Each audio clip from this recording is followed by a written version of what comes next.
aí galera, segue mais um Giro Flu, seu giro de notícias do Fluminense. Estamos aí início de temporada, os times, né, se adequando. Quando eu falo os times, porque o Fluminense inicialmente está trabalhando com dois times, né, quase três. Eu vou explicar um pouquinho melhor mais para o meio do vídeo. O Fluminense tem tido um bom início de temporada, dando ritmo, né, ao time titular. É importante lembrarmos que o Fluminense foi o último time, né, do calendário brasileiro a entrar de férias por conta da competição do Mundial de Clubes, que foi realizada agora em dezembro, né? E o Fluminense, por conta disso, só foi entrar de férias ali meados de 15, 16 de dezembro. E é por isso que o Fluminense tem voltado, né? Voltou praticamente um mês depois da realização do Mundial, e o Campeonato Carioca começou um pouco antes, quase nessa data, né? E não daria tempo para adequar o time titular ao início de campeonato. Até por isso, a comissão técnica permanente do Fluminense, né, liderada pelo Marcão, tem comandado a maioria dos jogos do Fluminense. Mas o Fluminense, como assim os outros times, eles estão amarrados, né, no contrato do Campeonato Carioca, onde tem a obrigatoriedade que os times utilizem os seus times titulares, né, em alguns dos jogos. E é o que tem acontecido. O Fluminense já usou em uma partida, e aqui e acolá tem entrado alguns dos jogadores que fazem parte do elenco principal do Fluminense. E para falar a verdade, eu acho tanto quanto bizarro, né, esse campeonato, a forma como ele é administrado. Um campeonato tão importante, que, que tem, né, times tão significativos para o Brasil, para a torcida brasileira como um todo, mas é tratado com total descaso. A gente pode até comparar com o Campeonato Paulista, é um outro cenário, é um outro universo. E não é só pela questão financeira, né, é também pela questão organizacional também. E a gente viu, por exemplo, o Flamengo e o Vasco jogando paralelamente, né, na sua preparação, é, até mesmo sendo televisionado os jogos deles, do Flamengo lá nos Estados Unidos e o Vasco jogando em amistosos aí pela América do Sul, enquanto o seu time estava jogando também no Campeonato Carioca, praticamente em horários parecidos ou paralelos. O Fluminense não fez isso, né? Optou por dar ritmo aos seus jogadores, ao time titular, enquanto o time reserva estava jogando. E hoje o Fluminense enfrentará o Sampaio Corrêa, e o Fernando Diniz, ele já assumiu a comissão técnica do Fluminense como um todo e tem comandado os jogos. E tudo indica que o Fluminense utilizará o seu time principal e contará com a estreia de Douglas Costa. Ele veio para o Fluminense, estava jogando na MLS e estava um pouco afastado lá. E uma das principais razões para ele vir para o Fluminense é para resgatar a dignidade dele, né, profissional, digamos assim, porque ele saiu não muito bem do Grêmio quando ele atuou aqui no futebol brasileiro, voltando da Europa, porque todos sabemos da qualidade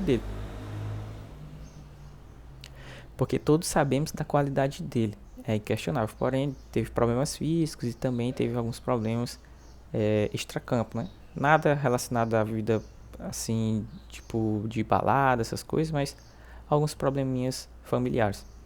E ele saiu um pouco questionado pela torcida do Grêmio, e ele volta ao futebol brasileiro, dessa vez vestindo a camisa do Fluminense, em busca desse resgate, né, daquilo que ele já representou no cenário brasileiro e até mesmo a nível internacional.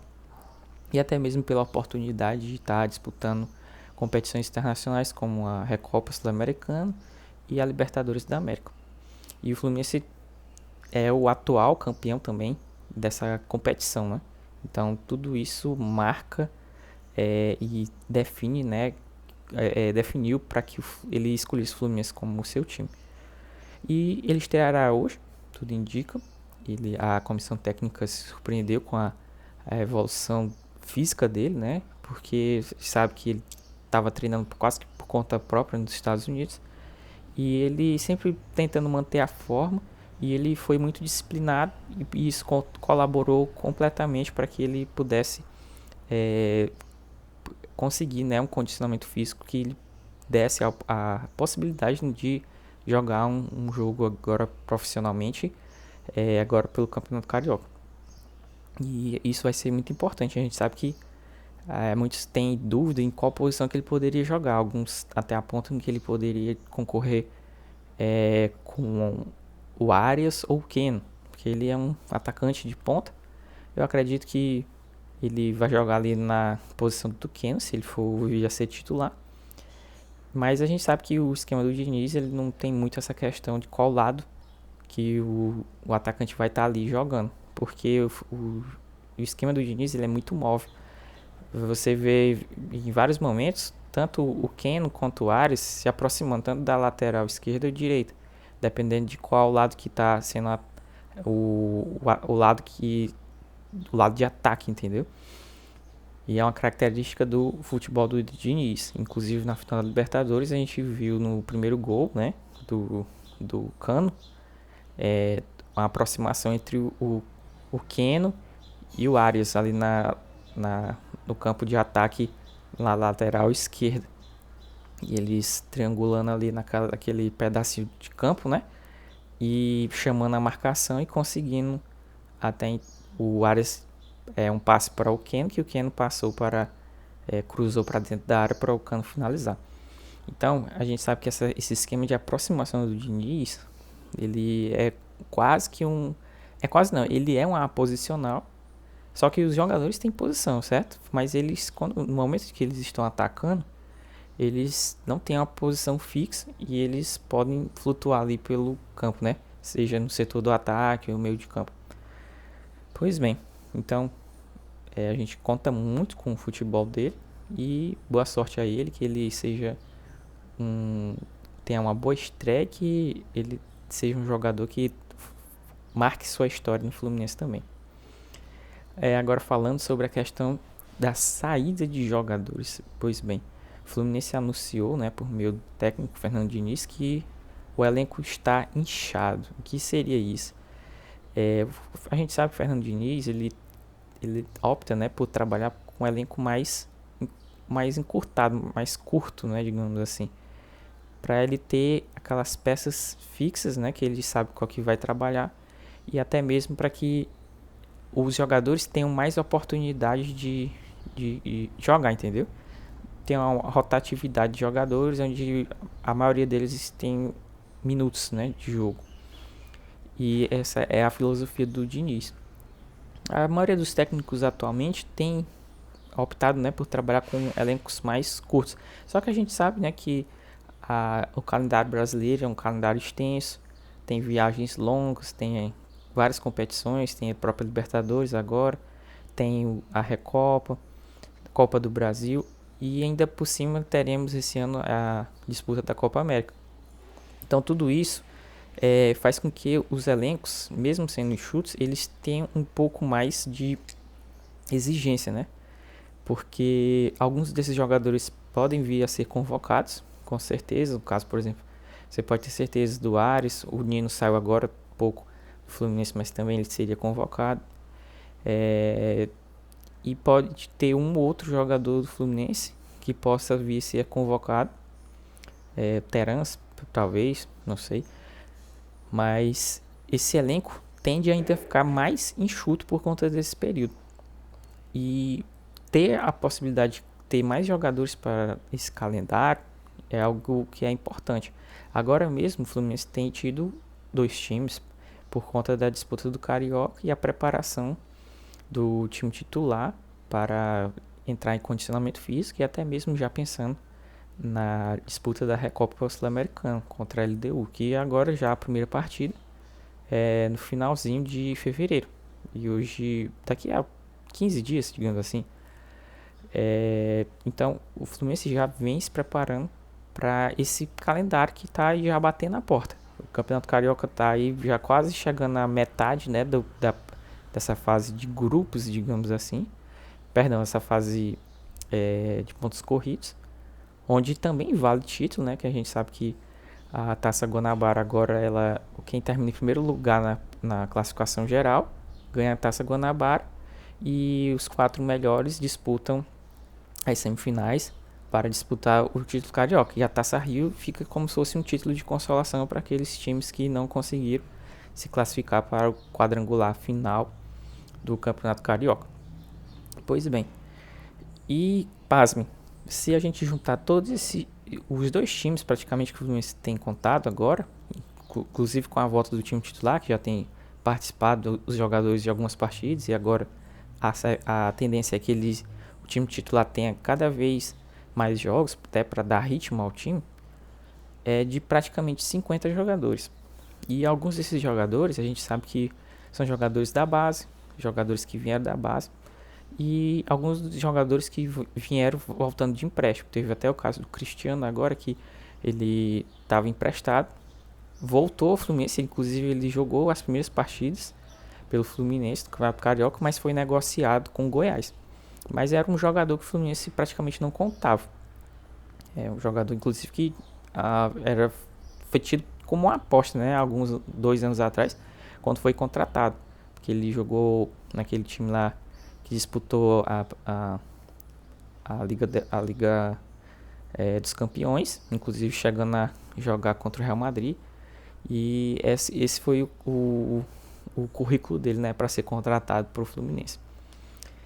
Pois bem, e o Diniz, ele se pronunciou dizendo que não vai poder contar com todos esses jogadores e a solução que resta é o Fluminense emprestar alguns desses jogadores ou negociá-los, porque muitos deles também não podem ser reintegrados às categorias de base por conta da idade deles. Eles não têm idade para disputar os campeonatos de base do Fluminense.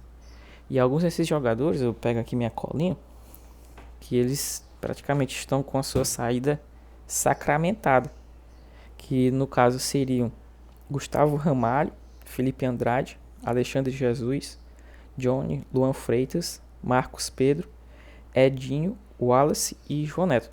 Tem alguns outros jogadores, como o caso do Justin, e alguns desses jogadores têm tido boas atuações, né, no futebol carioca agora nesse início, nos jogos. E o Fluminense vai ver o que vai ser feito, né, a respeito dessa situação. Mas a priori eles não estão nos planos do Fernando Diniz para compor o time, o elenco principal. E antes de encerrar o vídeo, eu gostaria de falar um pouco sobre contratações.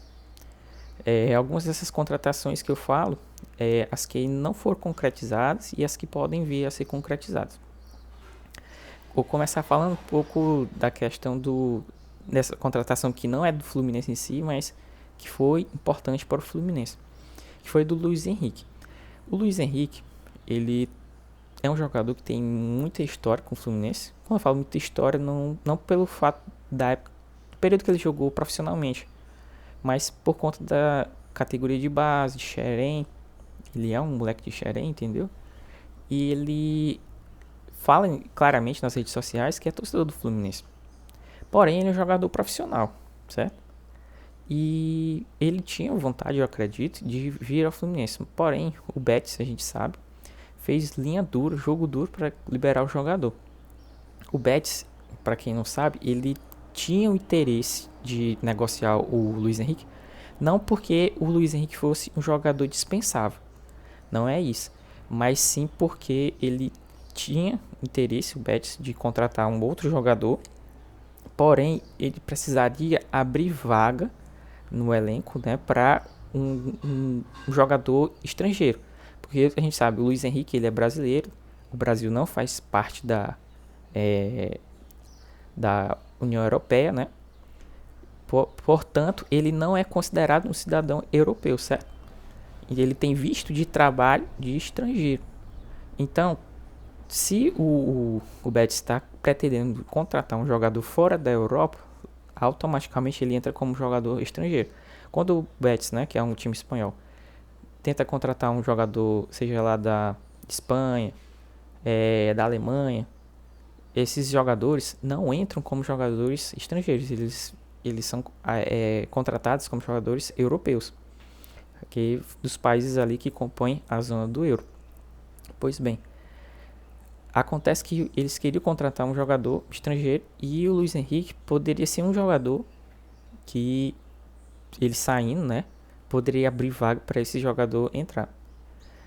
Acontece que o Luiz Henrique era sim um jogador que era bastante útil ao Betis, inclusive na temporada passada ele teve boas atuações.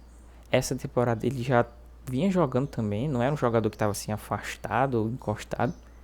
Portanto, o Betis ele não via a necessidade de uma venda imediata do Luiz Henrique, entendeu? Ele via como uma oportunidade a venda dele por conta dos times que se mostraram interessados em contratá-lo. E ele pensou assim, se tem time querendo contratar ele, pode ser bom para mim, porque eu vendo, faço uma boa venda e ainda abro vaga no meu time para uma contratação estrangeira.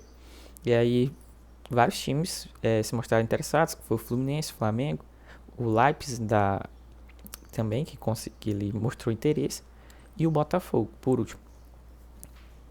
O Fluminense fez tudo que poderia, né, para poder tentar contratá-lo, porém a pedida do Betis estava muito alta. O Flamengo também tentou contratá-lo, tanto o Fluminense quanto o Flamengo tentaram contratar por meio de empréstimo com opção de compra. Porém, jogador bem caro, né? Por volta de 20 milhões de euros, um valor altíssimo. E praticamente time nenhum no Brasil teria essa condição de comprar. O Leipzig ficou na possibilidade também de tentar comprar ele, mas também não efetivou a opção de compra.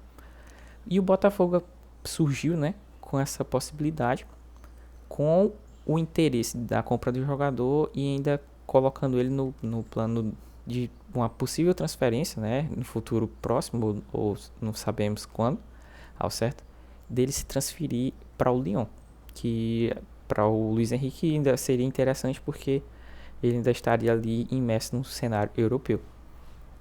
Pois bem, agora por que eu falei toda essa história? Porque o Fluminense, ele com a possibilidade, né, da venda do Luiz Henrique, ele arrecadaria um valor interessante. Por quê? Quando o Fluminense vendeu o Luiz Henrique inicialmente ao Betis, não foi considerado uma venda muito boa, certo? Porém, o Fluminense ele continuou com cerca de 5 ou 10% do valor do jogador, no caso das ações do jogador. Ou seja, ele vendeu 90% e continuou com 10%. Então, toda e qualquer negociação que o Fluminense, que um time detentor dele, né, for fazer, o Fluminense ficaria com parte desse recurso. Foi o caso que aconteceu com o Nino. O Fluminense tinha parte dos direitos econômicos do Nino. E outra parte, quem era o detentor, o Criciúma. E com a vinda do Nino para o time russo, né, o Zenit, o Criciúma também ficou com parte da negociação, do valor negociado. Pois bem, o Fluminense tendo essa porcentagem já fica com uma parte desse valor, né, de negociação. E ainda tem a questão do mecanismo de solidariedade da FIFA, que o Fluminense, por ser um clube formador, ele tem direito a parte também, cerca de 2, 3% do valor da venda. Somando todos esses percentuais que podem, né, compor esses, como eu posso dizer, essas porcentagens para o Fluminense arrecadaria, o que tem sido falado, cerca de 20 milhões de reais, o que é um valor excelente. Por exemplo, se o Fluminense for somar o valor gasto nessa janela agora, com contratação de Terans, Douglas Costa, Renato Augusto, Lucumi, Antônio Carlos, eu acreditei mais uma ou duas contratações agora que eu estou esquecendo. Não dá esse valor. Então, foi uma venda muito boa para o Fluminense. Mas está indo para um rival. Paciência. Mas o Fluminense está arrecadando um valor muito bom. Então, isso é muito bom para o Fluminense. Fora os valores, né, que entraram para o Fluminense, com venda de Nino, premiações da Libertadores, Mundial de Clubes. Então, o ano fiscal do Fluminense tende a ser um ano muito bom, por conta de todas essas vendas e também essa questão das premiações. E falando também, vou falar agora do Nino, perdão, do André e do Thiago Silva. Vou falar primeiro do Thiago Silva. O Thiago Silva, muito tem se falado na imprensa inglesa e até na brasileira, mas eu acredito até na inglesa, que ele sairá ao final da temporada do Chelsea. Eu acompanho bastante a Premier League, certo? E bastante o Chelsea. O Thiago Silva, ele simplesmente tem sido titular em todos os jogos do Chelsea, certo? Guardem essa informação. E na maioria das partidas ele tem tido boas atuações. O Chelsea não tem oscilado muito. Tem. Mas não é por culpa dele. Ele tem tido boas atuações. O Chelsea poderia estar até pior na tabela se não pudesse contar com o Thiago Silva. Então, talvez dos últimos anos, o Thiago Silva, sem sombra de dúvida, foi a melhor contratação do Chelsea. Como assim? Um jogador de 36, 37 anos, ainda rendendo tudo isso? Na verdade, tem até mais. Eu tô falando 36, 37 quando ele foi contratado. Pois é, para você ver o nível do jogador que é o Thiago Silva. Ele tem nível, sem brincadeira, para jogar em qualquer time do mundo. Não é exagero, porém a gente sabe que por conta da idade dele, até mesmo do que a fisiologia aponta, muitos ficam naquela, é um jogador que é mais uma aposta. É como quase um Cristiano Ronaldo da vida. Para muitos, Cristiano Ronaldo não chegaria onde está hoje. Porém, ele terminou a temporada passada como artilheiro do ano. Então, sendo que teve o próprio Haaland, Mbappé e até o Cano, né, que marcando muitos gols na temporada. Mas para muitos, né, para a ciência, para a fisiologia, isso é quase que impossível. Outros vão dizer, tá jogando futebol árabe. Sempre vai ter uma desculpa, né? Então, o Chelsea até agora não se pronunciou a respeito se vai renovar ou não. As fontes indicam que não, que o Fluminense não, ou que o Chelsea não vai propor mais um ano de contrato. Eu acredito que se eles forem propor, será um ano, no máximo 2, mas eu acho muito difícil. Um ano eu acho que é o que eles podem tentar fazer. Até mesmo porque o Chelsea não tem muitas boas opções na zaga. E também porque eles ficam pensando, se a gente der 2 anos e eles se contundir, ou então não conseguir render, a gente vai ter que ficar com mais um ano aí, empurrando esse contrato. Aí tem essa situação.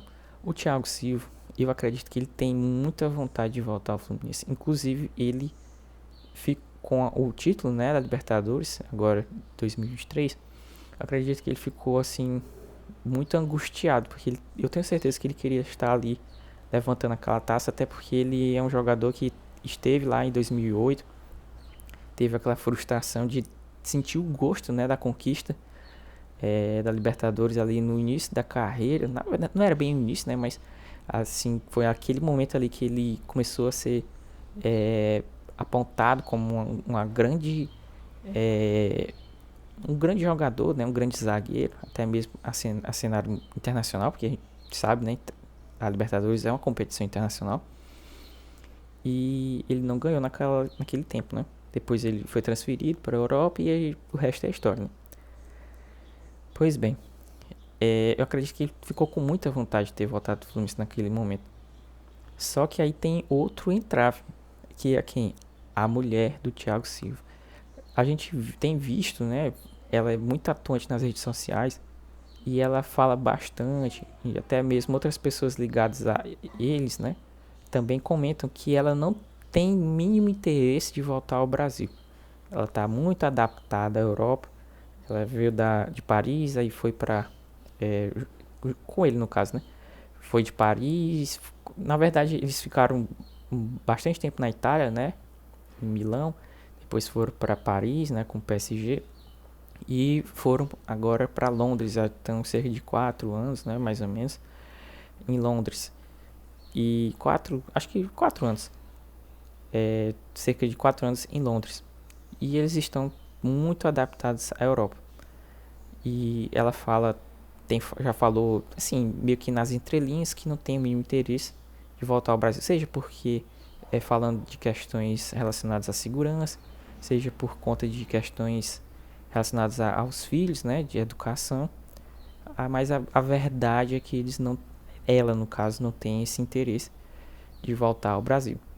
E aí, até por conta dela, acredito que o Thiago Silva não aceitou voltar ao Fluminense naquele momento, e coincidiu também do Chelsea ter dado a opção anteriormente, né, de renovação do contrato dele por 2 anos, que é o que vai estar terminando agora, ao final dessa temporada. Então, o que eu acho que pode acontecer? Eu acho que a chance dele voltar tem para o futebol brasileiro, Fluminense. Porém, pela regularidade dele, pela as boas performances que ele tem tido, eu acredito que tem sim também a chance do Chelsea oferecer mais um ano de contrato. Mas ainda tem mais um indicador que pode colaborar com a volta dele para o Fluminense, que é o técnico do Chelsea, que é o Pochettino. O Pochettino, que tudo indica, ele não vai muito com a cara do Thiago Silva, porém é quase que impossível ele barrar o Thiago Silva, justamente por toda a regularidade que ele tem tido e da qualidade que ele apresenta nas partidas. Espírito de liderança, a torcida canta o nome dele em todos os jogos. Então, você não tenha dúvida, o Thiago Silva é assim, em termos de liderança, de idolatria mesmo falando, é o maior jogador do Chelsea desde a época, sei lá, de Didier Drogba, Lampa. E daí você tira a prateleira que o Thiago Silva ele ficou no Chelsea por conta da liderança e das atuações que ele teve ao longo desses últimos anos.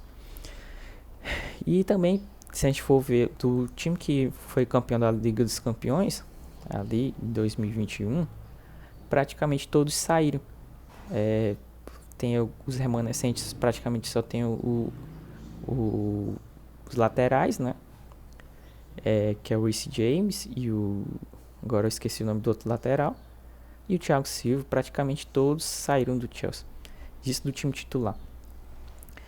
Pois bem, então, se o Pochettino continuar no Chelsea para a próxima temporada, eu acredito que ele vai tentar sentar com a diretoria para contratar um novo zagueiro e não vai dar essa opção de renovação ao Thiago Silva, e o Thiago Silva vai acabar voltando ao Fluminense.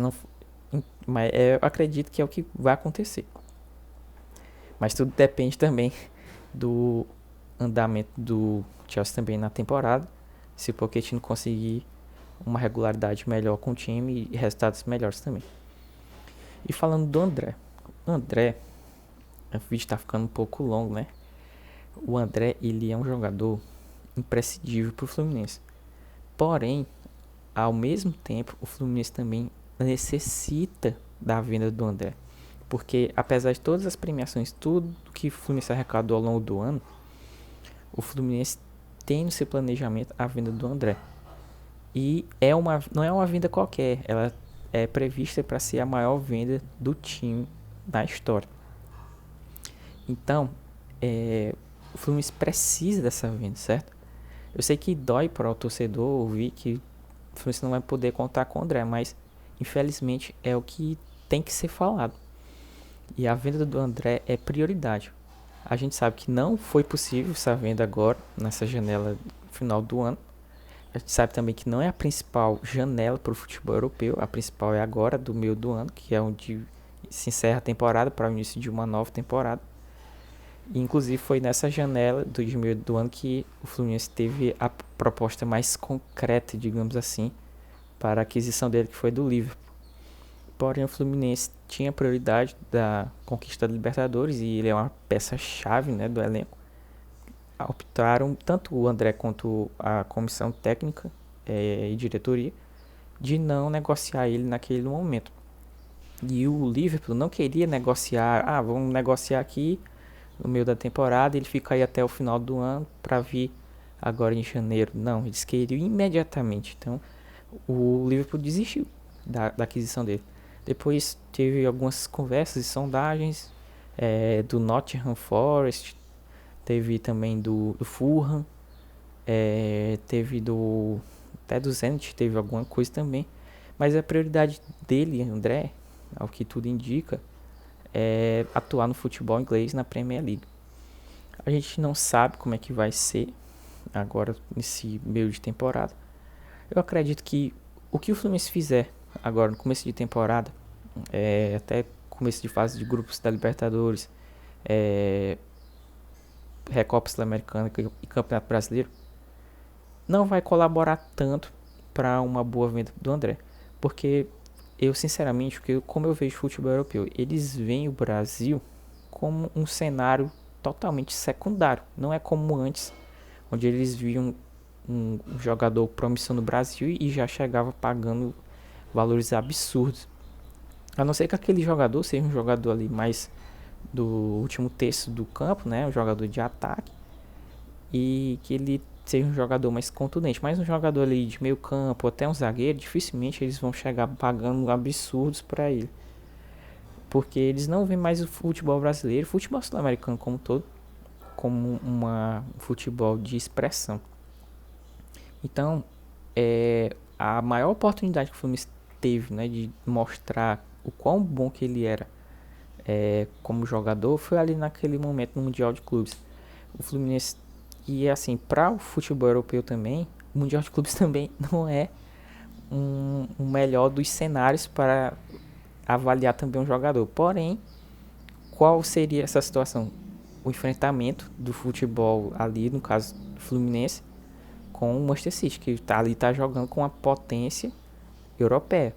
Então, se ali tivesse tido uma atuação estonteante, igual, por exemplo, aquele jogo lá do Pato, né, do Internacional com o Milan, né, que o Pato fica dando meio que aquela espécie de baixadinha com o ombro, entendeu?